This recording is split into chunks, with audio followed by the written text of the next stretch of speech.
अस्सलाम वालेकुम। अच्छा खासा सेहतमंद बर्ड 24 से 72 घंटों के अंदर अंदर बाज़ औक़ात बगैर कोई अलामात ज़ाहिर किए गुर्दों की खराबी के बायस मर जाता है।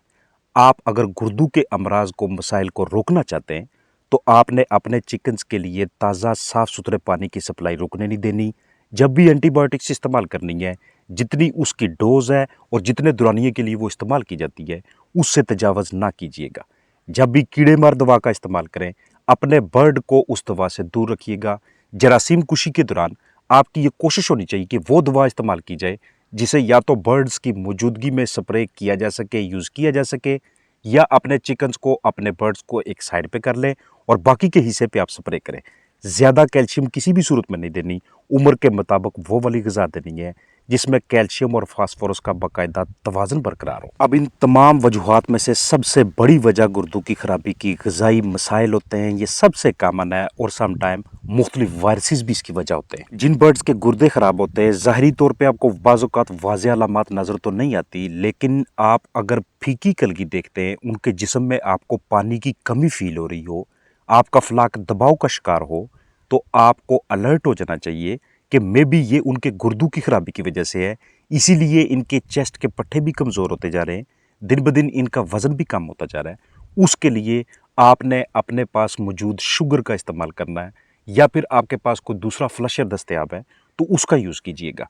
शुगर का जो सॉल्यूशन आप इस्तेमाल करेंगे, 1 लीटर पानी में 50 ग्राम चीनी के हिसाब से आप अपने बर्ड की तादाद के हिसाब से पानी की मिकदार और शुगर की मिकदार यानी चीनी की मिकदार रखेंगे और लगातार 5 घंटों के लिए पिलाएंगे। इससे घरेलू पैमाने पे चंद चिकन जो आपने रखे होते हैं, ये एक आसान तरीन तरीकाकार होता है गुर्दों के मसाइल, अमराज और उनकी वजह से चिकन्स की अमवात को रोकने का। क्योंकि किडनीज ने, गुर्दों ने हमारे बर्ड्स के जिस्म में बहुत से अहम काम करने होते हैं। ये इस तरह की जेब में, पॉकेट्स में महफूज होते हैं।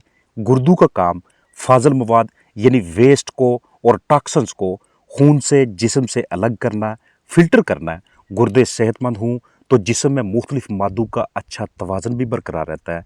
खून की मिकदार बरकरार रखने, हार्मोन्स पैदा करने, ब्लड प्रेशर बरकरार रखने और ब्लड के अंदर सुर्ख खुलियों की पैदावार में मदद देने के लिए गुर्दे बहुत अहम किरदार अदा कर रहे होते हैं। गुर्दे के आगे भी हिस्से होते हैं जिसे आप लोब्स का नाम देते हैं। ये जैसे जैसे ख़राब होते जाएंगे, इनके साइज़ में भी इजाफा होता जाएगा और ये फूल कर अपने मदार से बाहर निकले नजर आते हैं। इसीलिए आपको रिकमेंड किया जाता है कि माहाना नहीं तो 1.5 माह के बाद, 1.5 माह के बाद नहीं तो 2 माह के बाद आप अपने चिकन्स को फ्लशिंग लाजमी तौर पे किया करें। और उसके साथ साथ जो दूसरी एहतियाती तदाबीर आपको वीडियो के आगाज़ में बताई, क्योंकि जैसे जैसे गुर्दे डैमेज होते जाएंगे वैसे वैसे जिस्म से इजाफी पानी का निकलना मुश्किल हो जाता है। आपके चिकन्स में वाटर बैली भी बाज़ का बनना शुरू हो जाती है। उनका जो एब्डोमिनल पेट का हिस्सा होता है वो फूला हुआ नजर आता है। आहिस्ता आहिस्ता अमवात के मुंह में जाते रहते हैं। ना ही इलेक्ट्रोलाइट का बैलेंस हो पाता है और ना ही पानी का तवाज़ुन जिस्म में कायम रहता है। यूरेटर्स ने गुर्दों की जानब से पैदा करदा यूरिन को क्लोएका तक लेके जाना होता है। वहाँ से ये जिस्म से बाहर निकलता है बीट की शक्ल में। अगर आप अपने चिकन्स को बहुत ज़्यादा कैल्शियम दे देते हैं, या ऐसी ग़िज़ा जिसमें कैल्शियम बहुत ज़्यादा मिकदार में मौजूद है, या फिर ऐसी ग़िज़ा जिसमें कैल्शियम और फास्फोरस दोनों का बाकायदा को बैलेंस मौजूद नहीं है, तो ऐसी सूरत में यूरिक एसिड गुर्दों, जिगर, दिल, आंतों वगैरह पे जमा होना शुरू हो जाता है। और इस यूरिक एसिड के जमा होने की वजह से जिस्म के ये वाले अंदरूनी हिस्से भी ख़राब होना शुरू हो जाते हैं। लिहाजा आपकी ये भरपूर एहतियात होनी चाहिए कि हमने अपने चिकन्स को गोट में या यूरोलिथियोसिस में, यानी कि किडनी और यूरेटर में बहुत ज़्यादा मिकदार में कैल्शियम के जमा होने को हर सूरत में हमने बचाना है। उनको किसी भी कंडीशन में हमने विसरल या आर्टिकुलर गोट में मुब्तला नहीं होने देना। इससे चिकन्स की काफ़ी ज़्यादा मौत होती हैं। इसलिए आप अगर एक पोल्ट्री फार्मर हैं तो आपको पानी की अहमियत का वाज़ेह तौर पे इल्म होना चाहिए कि हमने दिन में कितनी मरतबा अपने चिकन्स को पानी देना है, किस तरह के बर्तनों का इंतखाब करना है, और उस पानी की अगर हमें ट्रीटमेंट करनी पड़े, उसे चेक करवाना पड़े, तो वो कैसे करना है। आजकल वैसे भी वेदर तब्दील हो रहा है, आगे मौसम गर्मा आएगा। मौसम गर्मा में आप जितनी ज़्यादा मरतबा पानी को चेंज कर सकते हैं उतनी मरतबा तब्दील कीजिएगा। और वाटर ट्रीटमेंट के तौर पे ब्लीच या कोई दूसरा जरासीम कुश मटीरियल आप इस्तेमाल कर सकते हैं जो आपको आसानी दस्तयाब हो। बाज़ औक़ात हम क्या करते हैं, जरासीमों को मारने के लिए, ख़त्म करने के लिए, पैथोजेंस के लोड में कमी लाने के लिए मुख्तलिफ़ अक़साम के हम डिसइंफेक्टेंट्स इस्तेमाल करते हैं जो हमें करीबी दूसरे फार्म से या दोस्तों के मशवरे से दस्तयाब होते हैं। तो उनका इस्तेमाल हम अपने चिकन्स की मौजूदगी में करते हैं।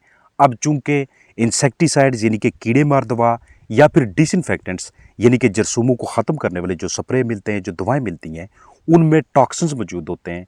वो हमारे चिकन्स के मुंह में अगर किसी वजह से चले जाएं तो उनकी बॉडी के अंदर जाके जहर बनाना शुरू कर देते हैं।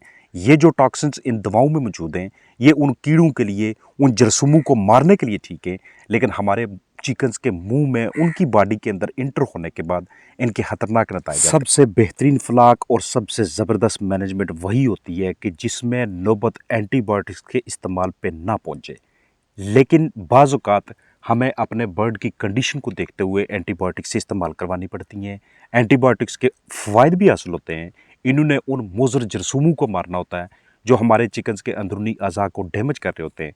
लेकिन अगर किसी वजह से हम उसकी डोज़ को ऊपर नीचे कर देंगे, कम पानी में ज़्यादा मेडिसिन मिक्स कर देंगे, ज़्यादा मुद्दत के लिए उस एंटीबायोटिक को इस्तेमाल करेंगे जिसने इस्तेमाल ही सिर्फ 6 घंटे या 8 घंटे या 10 घंटे या 12 घंटों के लिए होना था, तो ये उसकी ओवरडोज हो जाती है, ये उसका मिसयूज़ हो जाता है और वहीं से हमारे चिकन्स के अंदर की जानब उनके अज़ा के ऊपर इस तरह की झिल्ली बनना शुरू हो जाती है, ऐसी सफ़ेदी बनना शुरू हो जाती है कि जो उन आर्गन्स को मज़ीद डैमेज करती है। और हम कहते हैं कि हमारे चिकन्स की गुर्दों की ख़राबी की वजह से उनकी अमवात हुई हैं, या कोई भी डॉक्टर साहब आते हैं, वो बर्ड का पोस्टमार्टम करके चेक करते हैं, तो वो आपके साथ शेयर करते हैं कि आपके फ्लाक में किडनीज़ प्रॉब्लम चल रही हैं। उसके पीछे वजह ये होती है कि जो हमसे मिसमैनेजमेंट हुई होती है मेडिकेशंस के यूज़ के मामले में। हमारे चिकन्स की बॉडी के अंदर ब्लैडर मौजूद नहीं होता। किडनीज़ यानी गुर्दों के साथ यूरेटर ने मिलके फाजल मवाद को, यूरिक एसिड वगैरह को बाहर निकालना होता है, और ये आपको अपने चिकन्स की बीट के ऊपर सफ़ेद कैप की सूरत में नजर आने लगता है। चूज़ों के लिए, पट्ठियों के लिए, अंडे देने वाली मुर्गियां, जवान ब्रीडर, बूढ़े ब्रीडर, सबकी एज के मुताबिक अपनी एक डाइट होती है। बाज़-औक़ात बहुत से फार्मर्स ऐसे कर रहे होते हैं कि उनके पास गोल्डन मिसरी या कोई और दूसरी देसी ब्रीड के चूज़े होते हैं, उनको वो वाली खुराक देने लग जाते हैं जो ब्रायलर को दी जाती है उनका वेट बढ़ाने के लिए। तो ये उनकी उम्र के हिसाब से मौजू खुराक नहीं है, यहाँ से भी उनके गुर्दे डैमेज होना शुरू हो जाते हैं। इसीलिए आपके साथ शेयर किया था कि हमेशा आपने अपने चिकन्स की उम्र के मुताबिक स्टार्टर, ग्रोअर, डेवलपर, प्री ले, लेइंग राशन, इस तरह की ग़िज़ाएँ देनी है जिस्म की ग्रोथ ठीक हो। कहीं ऐसा ना हो कि छोटे चिकन्स उस ज़्यादा प्रोटीन वाली, ज़्यादा एनर्जी वाली ग़िज़ा को खाने की वजह से अपने गुर्दों को डैमेज कर ले। आज की ये वीडियो चिकन्स के निज़ाम अखराज के बारे में थी। इससे पहले पिछले दिनों में इसी चैनल के ऊपर निज़ाम तनफ़ुस, चिकन के पोस्टमार्टम, अमवात की वजूहात के ऊपर बात हो चुकी है। आप इसका पहला और दूसरा पार्ट भी इसी चैनल के ऊपर देख सकते हैं, ताकि किसी भी किस्म की हंगामी सूरत हाल में आप अपने चिकन्स की सेहत को बरकरार रखने के हवाले से खुद मुख्तार रहें, आपको किसी दूसरे की मदद की ज़रूरत ना पड़े। क्योंकि बाज़ का ऐसे होता है कि आपको करीब को वेटनरी क्लिनिक या वेटनरी डॉक्टर दस्तयाब नहीं होता, या आप किसी के साथ राब्ते में नहीं होते, या अगला बंदा मसरूफ़ होता है। ये इतनी ज़्यादा मेहनत देखने वालों को शऊर देने और उनसे दुआएं लेने के लिए की जाती है। अपना ख्याल रखिएगा। अस्सलाम वालेकुम वरहमतुल्लाहि वबरकातुहू।